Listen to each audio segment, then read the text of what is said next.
আসসালামু আলাইকুম রহমতুল্লাহ। আমি মাহফুজ, আমার বিজ্ঞান মেলা থেকে। আমার পাশে রয়েছে আমার ছোট ভাই কাম এখন কলি। তো সে আগস্টের 13 তারিখ 2024 সালে বিয়ে করে। তো আমার আশা হয়নি তখন তার বিয়েতে, কারণ আমি তখন টাঙ্গাইল ছিলাম মাদ্রাসাতে। তো সে রাত 8টার দিকে সম্ভবত আমাকে জানিয়েছিল তার বিয়ে তখন সম্পন্ন হয়ে গেছে, সে গাড়িতে ছিল। তো আমি চিন্তা করলাম যে তার জন্য একটা কবিতা লিখি এবং তাকে সেটা উপহার দেব। তো তখন দেওয়া হয়নি, আমার মনেও ছিল না। তো মারুফকে এখন পেয়েছি। আমি আমার নোটটা স্ক্রল করতে করতে আমি কবিতাটা পেয়ে গেলাম। তো আমি মারুফকে সামনে রেখেই কবিতাটা তাকে শোনাতে চাই। মারুফ, জি ভাই, ভাই শুরু করেন। ঠিক আছে। মানে ওইরকম হয়নি, এটা আসলে কবিতা না, অ্যাকচুয়ালি ছড়ার মতো অনেকটা। হ্যাঁ, জি আমার আবেগে তখন ওই মুহূর্তেই 5 মিনিটে বোধহয় লিখেছিলাম, যতটুকু পারছি লিখছি।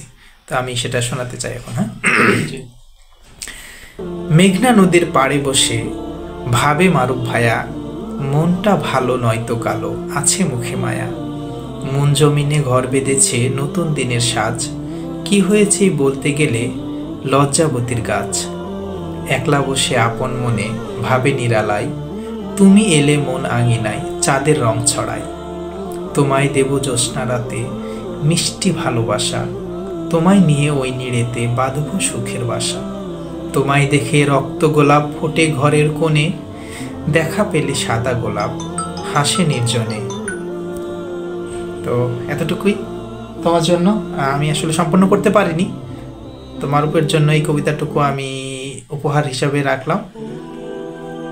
তো আমি মারুফের জন্য দোয়া করি, তার দাম্পত্য জীবন সুখের হোক, শান্তির হোক, বেঁচে থাকুক বহুদিন, বহু যুগ, বহু বছর। আসসালামু আলাইকুম রহমতুল্লাহ।